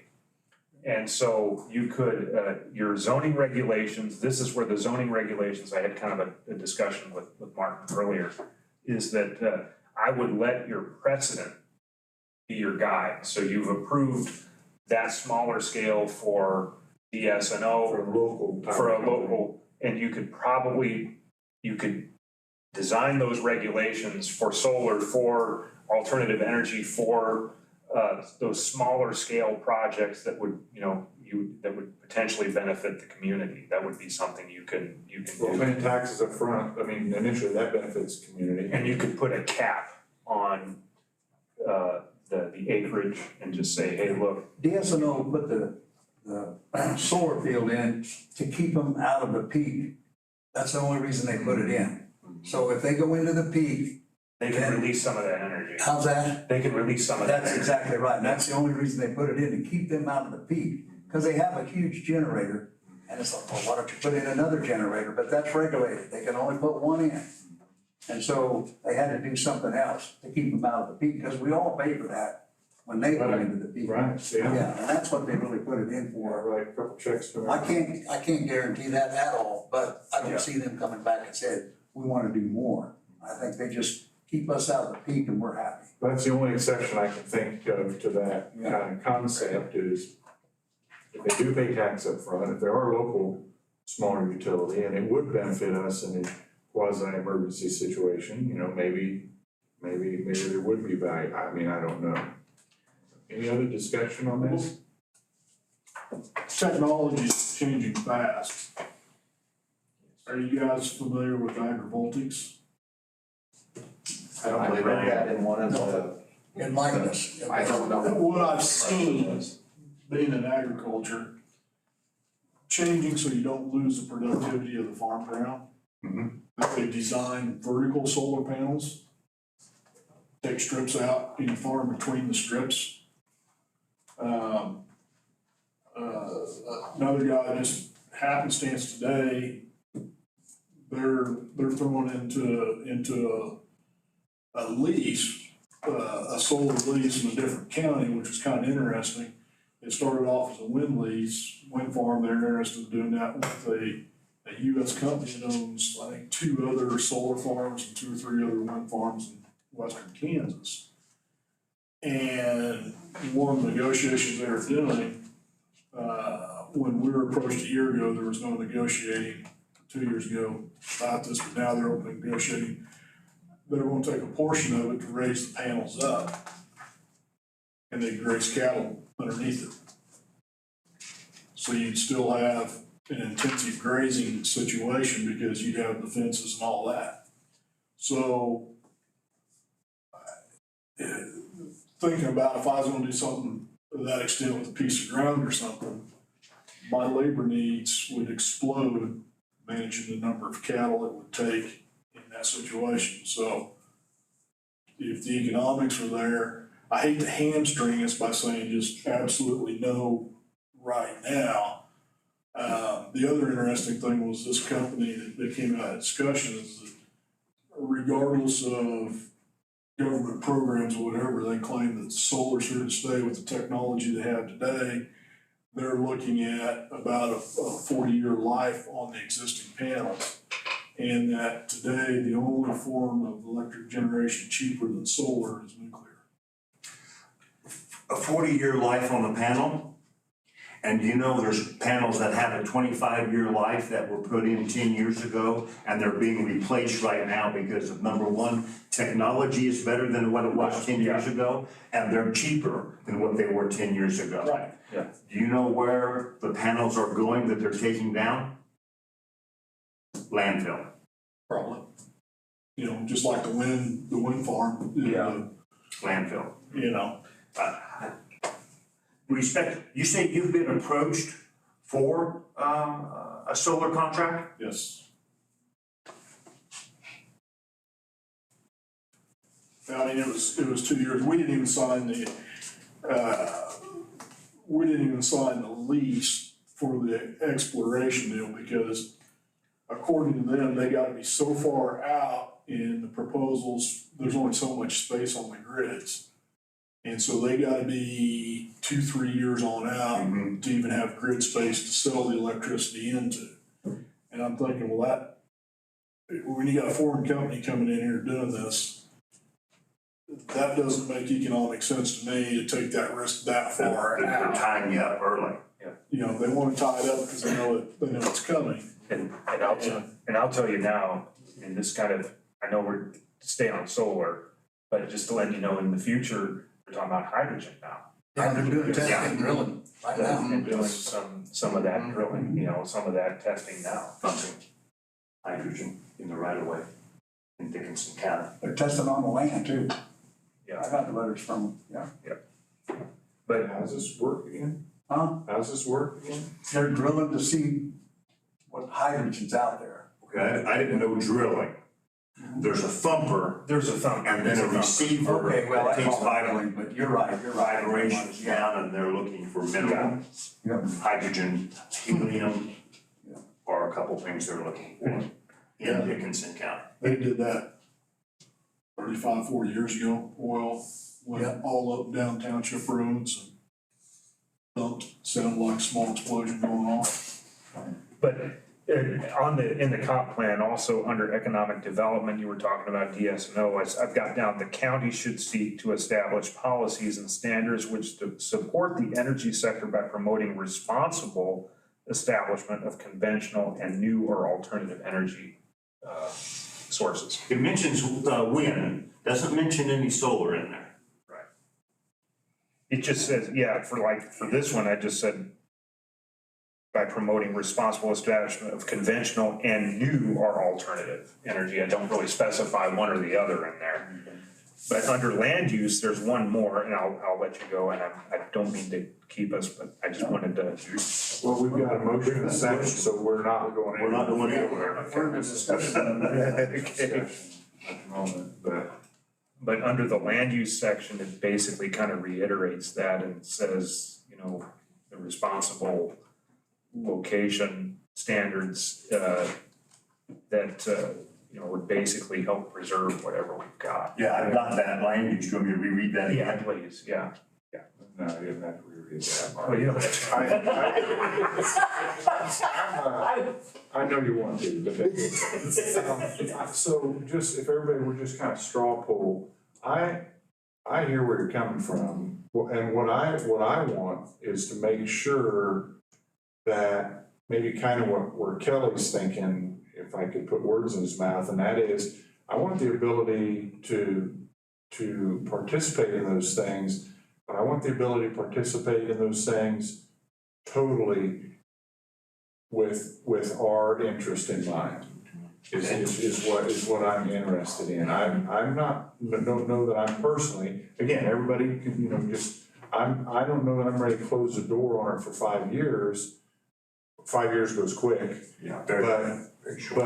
But if something comes up in the meantime that could be really good for the county, I'd like to be able to participate in that. But I want to control that, you know, as a zoning board. I want to know and put in the rules and regs so that, you know, number one, I'm sorry, but I want the taxes. So maybe it's a moratorium on things that are tax exempt. Maybe that's part of it. Because we're not gonna get anything out of that. But do we have the ability to do that? You I just don't said. think, I don't think so. I think that's one of those things. There's the catch there. Because it's federally mandated. Yeah. Well, I mean, can we not say, that's fine, we'll take solar, but we're not taking anything that's tax exempt. Here's what you have to also keep in mind. I said, I mean, that's something I would have to look into. But it's, what happened, and I'm gonna use what we approved with cell towers as an example tonight. Prior to 1996, the county had absolute control over where to place cell towers. You could have said, we don't want you there, we don't want you here, we can put whatever conditions we want to on those cell towers. But since the Telecommunications Act went through, and believe me, that industry got together in 96 and told everybody, I said, told the Congress, they said, we want representation, we want you to streamline this process for our permitting. And so what the Congress did is they had adopted and made telecommunications as a critical infrastructure. And so that's the reason why we basically have no say in where we can locate and saying, no, we cannot tell them, no, you cannot locate here, we can't put undue, and over the years, what's happened is we've slowly lost, each jurisdiction has slowly lost their rights to set those kind of conditions and standards. This is what I fear is going to happen with the green energy thing, is that they're gonna come down, at some point, the industry is gonna get together with the Congress and say, hey, you're gonna pass some laws making it so that we can streamline this stuff and not have to go through all this stuff. Well, that makes it even more important to make a moratorium against it right now, before that happens. If you believe that's gonna happen. Well, I mean, I've not heard anything, but it's just, I'm just going off of my experience with the way that the Fed works with certain uses. And if they can do it to telecommunications, they can do it to anything. If doing a straw poll, then we didn't start with you, but we started with you. I'll go next on a straw poll. Has anyone applied, other than DSNO, the one little local, has anybody applied for solar in this county? Nothing. Okay, nothing. No one has inquired about it Okay. either, so. Okay. My understanding is, do you remember I told you when we met at that presentation for the hydrogen, I said that it seems that somebody from the industry said that Dickinson County is windier and less sunny than Saline County. Well, I am looking at the comprehensive plan, guys, and to me, the asset, we're part of the Flint Hills. Okay? And solar doesn't work for the aesthetics and the agriculture in Dickinson County. That's my straw poll. And I'm not saying, Potawatomi County did a complete moratorium, no questions asked, forever and ever. I'm only putting 5 years so that when technology does come around and some of the quirks are worked out and the taxes, we can take a relook at it in 5 years, and 5 years is about that, how long? It was quick. I've been on this board 10 years. So if we recommend this, commissioners can override it. You're old. Commissioners can override it, yeah. Yeah. Ignore it. And I've talked to 2 of the commissioners, I haven't talked to the, District 2, I haven't talked to them. Ron. Yeah, but I can tell you, with the commissioners, from their conversations with me, it's all about revenue. That's all they see, just get us revenue. Well, they're not gonna get anything, they're gonna get us. But that's, and my opinion, that's all I'm saying. If that's what they want the county to look like in 10 years, and will be solar panels and wind towers, I guess that's what we'll look like. But I mean, it's gotta be more than money. You're right, Jim, it is, but it isn't. But the point is to me, it's gotta be more than money, that's all we're looking If we at. could get tax money, if they could put the solar panels, 10 foot high, where you can get under, where, and put them far enough apart that sunlight will get down and still run cattle. I mean, And that's how Douglas has theirs written. I mean, I kinda like that idea. I mean, I got cattle, I wouldn't mind solar panel payments, you know, and still be able to. Sure. To do that. I mean, I could see benefit there, and if the county got tax money off of it, but I think we're a ways from that.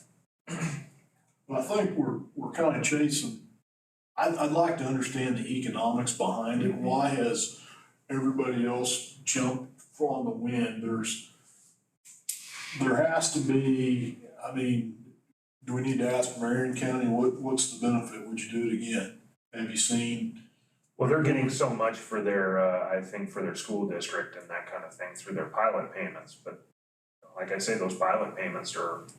Not a sure thing. They're not a sure thing. Has Marion County been getting their pilot payments every year, and are they significant, or is it just a token? I mean, how much are they getting? How much is Marion County getting? You're paid per kilowatt hour that's or per kilowatt that's produced. And so like there's or per, what is it? Gigawatt or megawatt, whatever it is that they've got. There's a payment that you have so many, so like 5,000 per whatever they're producing. Yeah, I'd like to know how much, to your point, I'd like to know what Marion County would say after the fact in hindsight, you know, are they saying, yeah, we would do it again because we're getting X amount of money per year in our school districts and in our, you know, whatever, they're doing it. They kept their word. It's not mandated, but they're doing it. That would be interesting. Okay, would you want me to go ahead and research that as a board, or do you want me, I know you've got the motion for. Well, yeah, I mean, we're kind of, you know, You're in here, line. so. Yeah, two things at once. Well, I think it's a great conversation, but, you know, in a perfect world, I guess, wind, solar, hydrogen, whatever, if we're generating it in Dickinson County, how can we keep the benefit of that in Dickinson County? Right. You know, I guess as a farmer, and I watched it in my area, you know, with a piece of farm ground, after the farmer dies or whatever, it gets inherited, now all of a sudden, that farm ground's owned by somebody that lives in Chicago. And they're bringing a farmer in, you know, from a county and a half away, who's buying all his inputs there. So the only value of that farm ground is the property taxes. Because everything else that produces is basically leaving the county. Any profits off of that is leaving the county. And so that's what, in a fantasy world, if we could get a competitive advantage with our wind and sun or whatever to generate electricity so that the county's electric bills would go down. We could use tax revenue to support the schools. That would benefit everybody. The fantasy question is, how do we do that? Well, and it's not there today, but maybe in 5 years it will be. Yeah. You know, let's give it some time where we don't get put into a corner and let technology catch up. Let ideas catch up. So,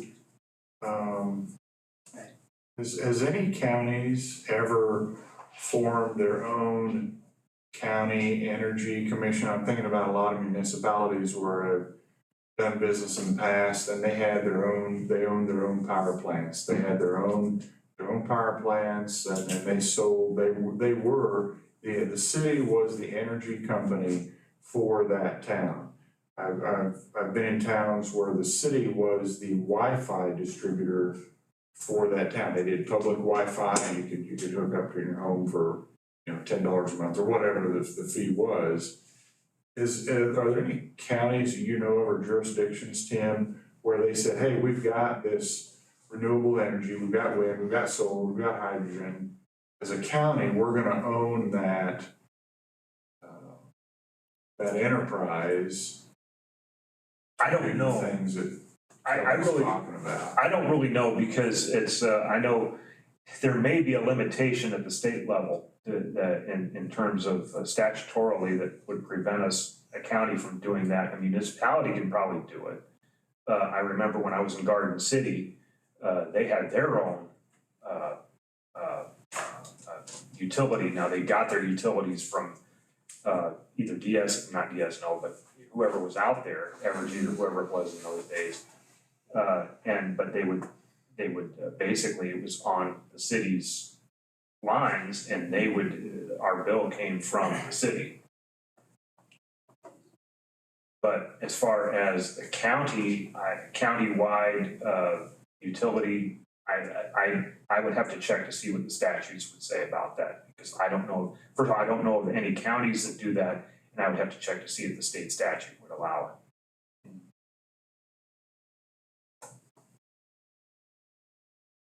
I mean, do we have to go 5 years? I mean, can we say, let's do it for a year or 2 here until we get some more information? You know, get some ideas? Do we have to do 5 years? I would be open for an amendment on the length of time. I mean, that way we can talk about it a little bit more, you know, figure out, so he can do some more research. If you don't have anything pending on solar, it takes, how long would the process take to even start? If we had this moratorium is that the right word? Did I say that right? Moratorium. Moratorium, and let's say tomorrow a process starts. How long does that process take? So then, if we decide to keep extending that moratorium, or we're like, in the next year, we get all of the information that we need, and then we can amend our guidelines on solar to approve a solar farm coming in somewhere. If that makes sense, does that make sense? Right. Yeah, I'd say a couple, like you said, how long it takes, but I would say, you know, it seems like the 5 years, we're kind of back and forth on that's a lot. It could change, you know, everything changes. You can buy a new phone today and tomorrow the brand new phone comes out. Outdated and it's a year old. You know, so I mean, 2 years in technology world is 10, 20 years, you know. Or you wanna make an amendment like that? I would say a couple years, or, you know, give us a little bit of time. Yeah. I mean, let's reopen it maybe here in a year or two, and, you know, for now, just do a temporary and change from 5 to maybe 2. I would accept an amendment to go to 2-year moratorium. Is there a second on that? Second. So it's been moved and seconded that we look at 2-year moratorium. I'm just wrapping all that together. You got that, Tim? Yeah. Any other discussion on that? And in the meantime, we do a lot of digging. Right. We being Tim. So that's fine. He likes to do that. Yeah. But is that any other discussion then? Everybody kind of. The other thing that I would like to mention is that I've gotten direction from somebody who used to work for Jefferson County, who's familiar with moratoriums. And he says that you can enact a moratorium and use the excuse that we're still updating our zoning regulations. It's still an update to our regulations, and so we don't have anything in our regulations yet, so So that's exactly what we're doing. Should we put something in for, you brought up DSNO, I mean, they probably won't do anything, but should we put something in with that moratorium to?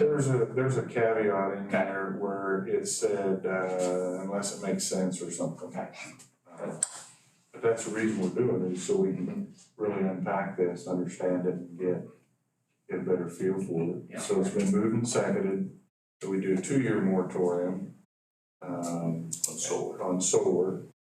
And so any other discussion before we go to the vote? All in favor, right hand. All opposed, same sign. Motion carried unanimous. All right. okay. Thank you, Mark. Appreciate the detail there. I have a question. It's short. Yes or no question? And it's gonna go to this tower, 305-foot tower, and the word decommissioning, guys. That scares me to death. And so, Tim, you handed us last week, last meeting, 60 days ago. And one of the items was decommissioning. Consider the language on decommissioning. And I think we should include that on these towers, of decommissioning the towers. This would include a bond in an amount acceptable to the county engineer. If we can. If we can. There are currently 3 methods for decommissioning or removal of the facility at the end of its useful life. One method is detonation. Oh, I'm voting for that. What? I'm gonna sell tickets to that. One method is it's writing. Detonation. One method is detonation. Blow it up. This is That is acceptable. This is applicable to wind turbines and solar I cells. like that idea. The second, are you sitting down? I am. The second is following, cutting off the base and letting the wind turbine hit the ground. That wouldn't be as good as detonation. I saw that, This causes scattering of debris, contamination of the soil. Third is reverse construction. Yes. which is probably the most expensive. Yeah. Tanner riding a high-powered rifle. I read that part too. In defense, I had to put those 3 options in there. Because they're, they're actual. Yeah, let's cut out option 3 and see how that goes over like a turn the punch bowl. Turn it into a revenue deal, you sell bids to. Watch the detonation. So with number $5 a shot, first hit gets the rocket. You get people pay $500, pay thousands of dollars. Right. That's good. So with number 2 on the falling, I don't know if they cut it or how to do it, but I was reading on those regs that the wind turbine has to be 1.1, whatever the height of the turbine is, away from a road. Yeah. So when it falls, you're gonna have debris shatter. I'm sure that stuff's not light. So if it hits wrong, you could have a piece of debris, large debris, shoot into the road. Yeah. Somebody could, more than likely, somebody's not driving by there, because I hope they're controlling the fall. But you could have somebody dumb, don't care, drive down that road. Right. That piece of debris could smoke their car, kill them, or they're walking down the road and they don't even know. Right. I mean, I hope there's. option 1 and option 2 are really kind of. Sure. Well, I would like to remove think, 1 and 2, as much as that pains me, do we need to just only have reverse engineer? that's what I would recommend. Yes. Yeah. Let's. I tell you, We'll find someplace else to insert the detonation part.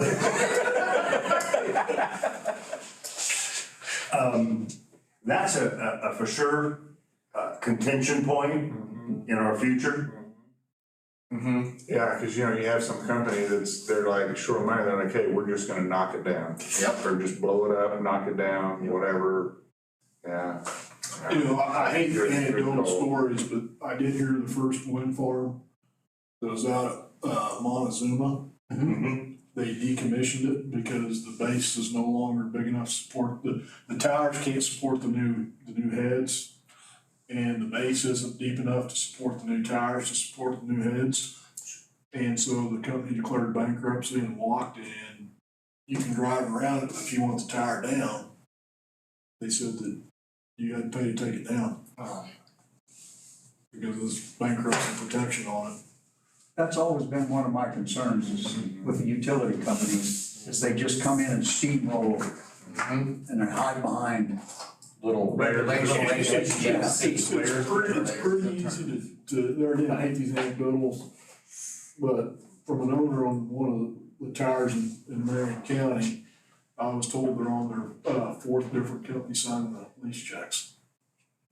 And that hasn't been up that long. No. So I'm wondering where the economic benefit is it getting to be a trading issue to other, if they're looking at these 20-year project life, why are you 5 years into it and you're in the 4th company signing their checks? Yeah.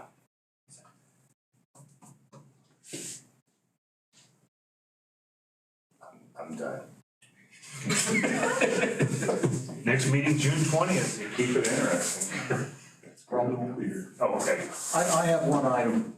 Okay, I'm trying to lengthen this thing out.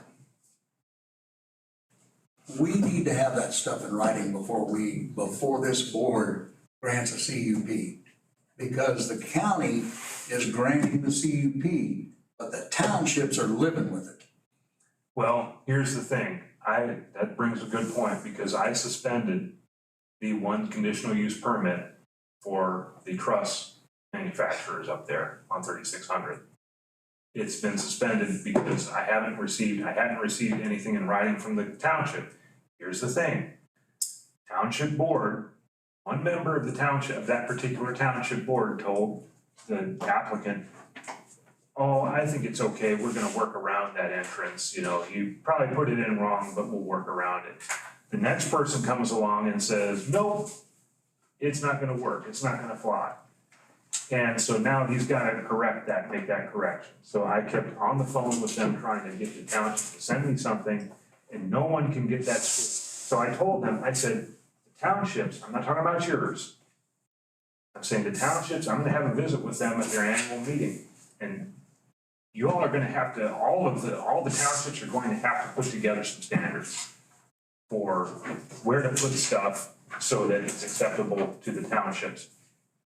You know, put it in writing, tell the applicant in writing, this is okay, because apparently there's some of the townships that don't have this, I know some do, you've got it, and that's why I want you to use a standard for, you know, I want people to use you guys, Grant Township as a standard for theirs, because there's a lot of townships don't have that. And you end up with confused, you know, citizens who like, okay, well, and it confused me, because I'm like, okay, well, I'm getting a call from one of their members of that township board and telling me, oh, it's fine, it's okay, we'll send you a letter this week. Well, I call up, I don't get anything, I call up another member of the board. Well, I don't know where they got that from, we're gonna have to, they're gonna have to redo that, so I'm like, okay. So, I agree with you, but I said, I think that it would help also if there were some standards in writing that someone who wanted to put a culvert in could consult. You know, that each of the townships have a uniform way of looking at, you know, how they do that, you know, so that's just me, I'm on the soapbox. You know, after we grant the permit, then it becomes a problem. And there's the issue. Yeah. Cause they left here saying, they left here saying, we're good. Yeah. Sure, because they were told that they were good by. Yeah, we were told it was all good, and that's why we allowed it, and now they're coming back and saying no. So they're suspended, they are working on getting it corrected, and he cannot operate, and I sent a nice nasty grant telling him that he cannot operate, so he gets that corrected. All right. Enough said. Anything else, any other topics? If not, I'm looking for a motion and a second for. So moved for adjournment. Second. Same moved and second, any discussion? Not, right hand, all in favor, opposed, same sign, motion carried unanimous.